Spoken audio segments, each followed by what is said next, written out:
El poder de la fe. Hablamos de la fe viviente. Esta es la continuación de un video anterior. Así que si no lo has visto, te invitamos a mirarlo antes de continuar con este.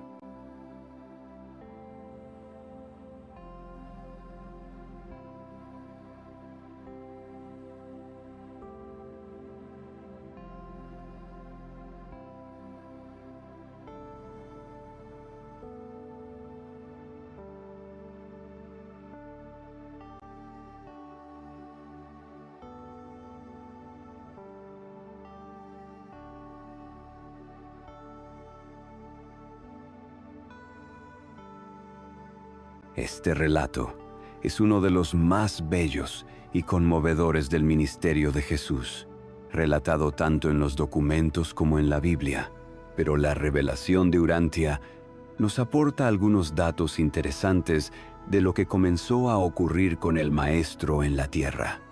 Veamos esta información inédita que sin duda se relaciona con lo que hemos visto. Aproximadamente en la época de esta misión, comenzaron a aparecer y continuaron apareciendo a lo largo del resto de la vida de Jesús en la tierra una serie de fenómenos peculiares e inexplicables de curación. En el curso de esta gira de 3 meses más, de 100 hombres, mujeres y niños de Judea, Idumea, Galilea, Siria, Tiro y Sidón, y del otro lado del Jordán, fueron beneficiados por esta curación inconsciente de Jesús. Sí, hemos leído bien. Inconsciente. No se nos reveló jamás exactamente qué ocurría en estos casos de curación espontánea o inconsciente.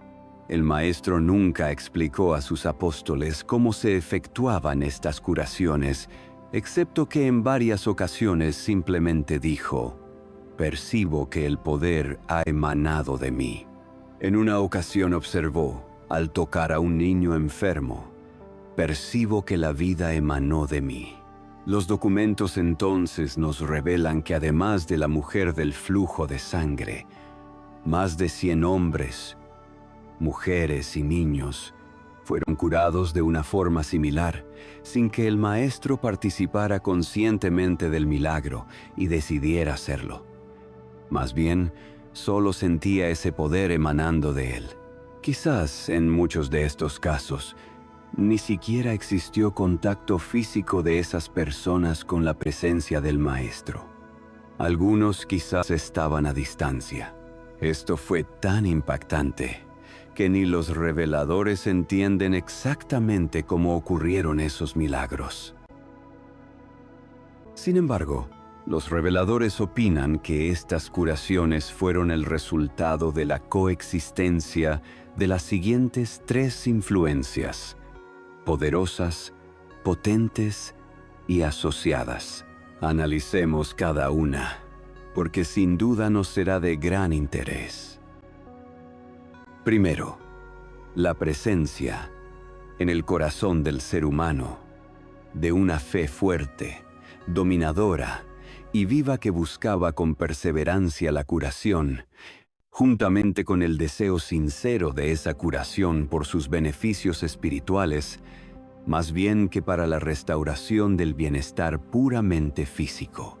Aquí notamos el factor humano, la persona. En el corazón debe existir una fe fuerte, dominadora y viva, una fe viva. Y escuche bien, perseverante en la curación.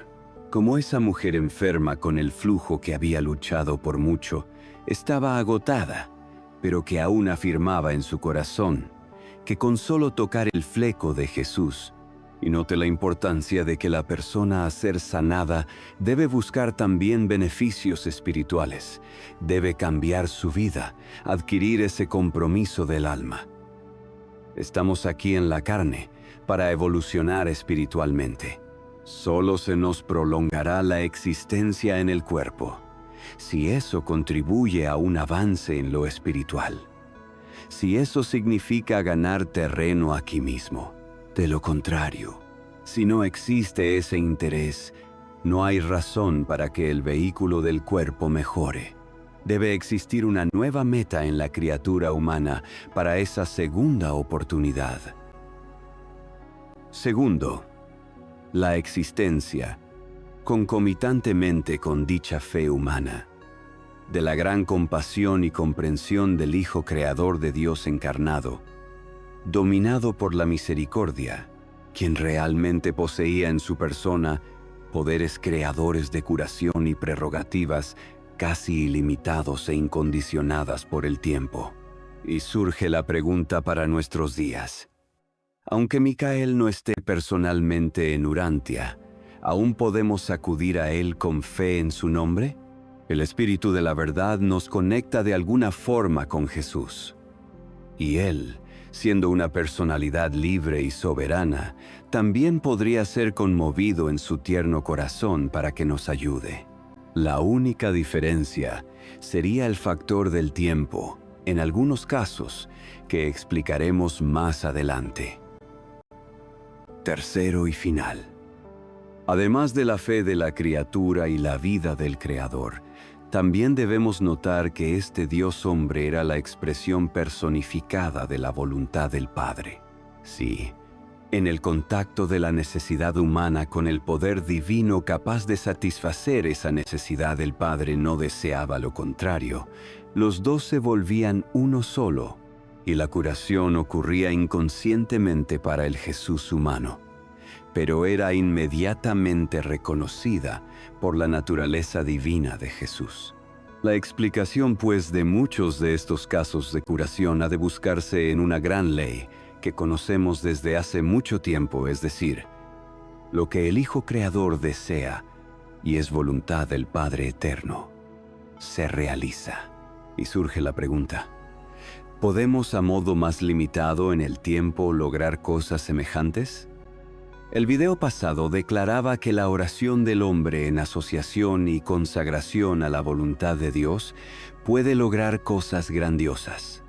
Y si la voluntad amorosa de Dios entra en sintonía con los factores envueltos, esto explicaría los auténticos casos de curación o mejoría que se han experimentado en tiempos modernos. A este respecto, ninguno de nosotros podría hacer un juicio sobre las relaciones entre una persona, su Padre Celestial, Jesús y su propia fe. Sí, su fe. Los reveladores entonces llegan a estas conclusiones, y note la cursiva que ellos intencionadamente colocan en esta cita. Dicen, es pues nuestra opinión que, ante la presencia personal de Jesús, ciertas formas de profunda fe humana literal y verdaderamente eran irresistibles. Sí, irresistibles, a que se manifestara el poder curativo de ciertas fuerzas y personalidades creadoras del universo en ese momento íntimamente asociadas con el Hijo del Hombre. Se comprueba pues como hecho que Jesús frecuentemente permitía que los hombres, en su presencia, se curaran a sí mismos por medio de la poderosa fe personal de ellos. Entonces nuestra fe viva, profunda y sincera se vuelve irresistible a que manifieste el poder curativo de ciertos seres de luz asociados de Micael. Por esa razón, desde cierta perspectiva, las personas se curaban a sí mismos por medio de la poderosa fe personal de ellos. La fe viviente se vuelve irresistible a que se manifieste el poder de Dios de alguna forma. Es como si nos conectásemos a un generador cósmico amoroso. Y nos trae a la memoria lo que ya analizamos en el primer video. Repasemos esta cita, la oración. A menos que esté vinculada con la voluntad y las acciones de las fuerzas personales espirituales y de los supervisores materiales del reino, no puede tener efecto directo sobre el medio ambiente físico. Aunque existe un límite muy definido de la jurisdicción de las solicitudes de la oración, este límite no se aplica en forma equivalente a la fe de aquellos que oran, Así que la fe puede volverse un imán irresistible que nos conecta al Padre, a su Hijo, pidiendo en su nombre y a fuerzas sanadoras sobrehumanas superiores que nos ayudan. Y nos trae a la memoria ese suceso célebre cuando los apóstoles no pudieron sanar a un joven que tenía una doble aflicción. Ellos habían perdido la fe y la unidad debido al ego y a otros factores de desarmonía mental, como sus peleas sobre quién era el favorito de Jesús. Además, el ambiente empeoró mientras los fariseos se burlaban de ellos. ¿Qué había pasado con ellos? Antes habían logrado hacer obras poderosas. Cuando, por ejemplo, los 70 volvieron, habían sanado trastornos nerviosos y posesiones de espíritus. Pero ahora habían caído presos de la desesperación, la angustia, los miedos y la ansiedad por lograr resultados inmediatos. Y no podían expulsar al ser intermedio rebelde, ni tampoco sanar la enfermedad neuronal del joven.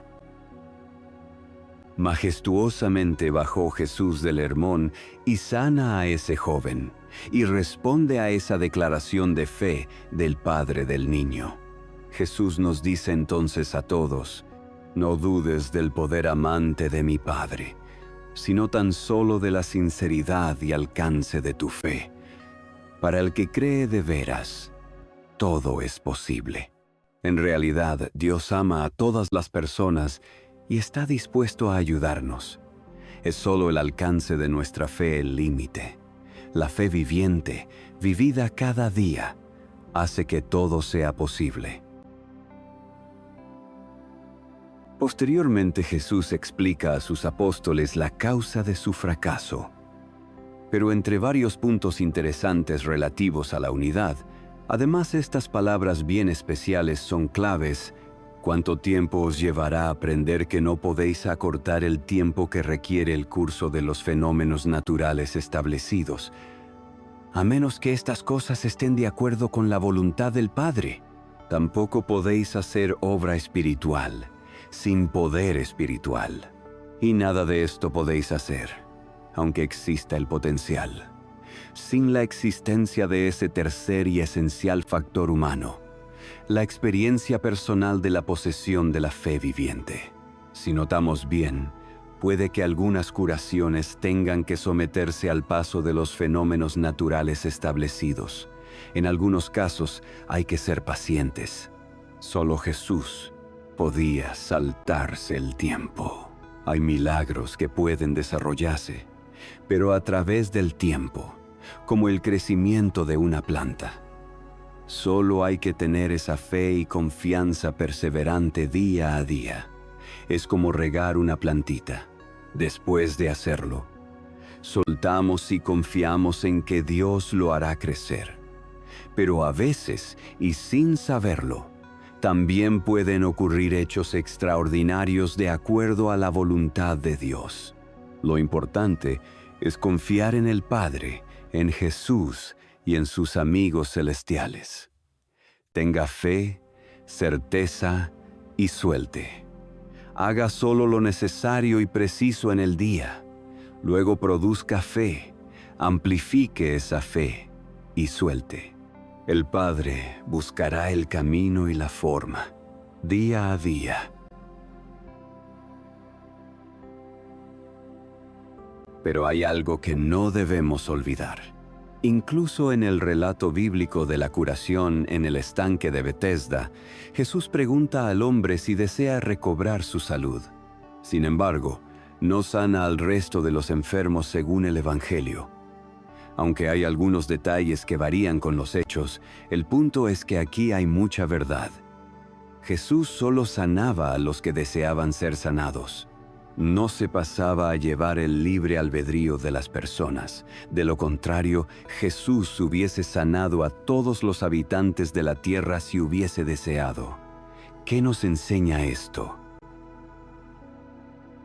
Que tal como ya estudiamos, además de la fe, en el enfermo debe existir un deseo de su alma por evolucionar espiritualmente.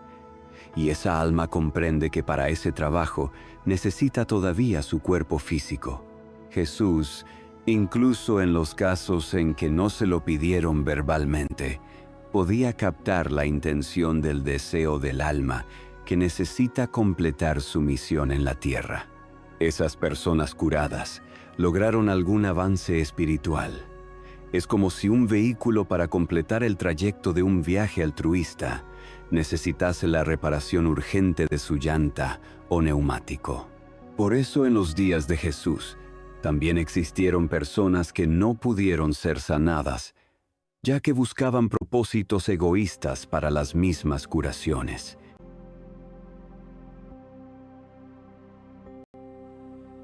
Esto nos trae a la mente el caso del neurocirujano académico llamado Eben Alexander. Él fue atacado en su cerebro por una rara meningitis que le causó un coma por varios días. Su cerebro había sido dado por perdido. Después, Alexander abrió los ojos para sorpresa de los médicos que lo habían desahuciado. Estaba sano y contó una historia maravillosa que nos llevaría a otro video. Pero la clave de su curación milagrosa estuvo en lo que le dijeron los seres sobrehumanos llenos de amor con los que tuvo contacto. Aún tienes una misión que cumplir en la tierra, además de evolucionar espiritualmente con un propósito que implique iluminar e inspirar a otros. Este es uno de los factores más importantes, además de la fe viviente, para continuar luchando en la tierra, completar nuestra misión y comprender que aún podemos aportar a la evolución espiritual planetaria. Con esta experiencia concluimos estos 2 videos sobre los milagros y el poder de la fe.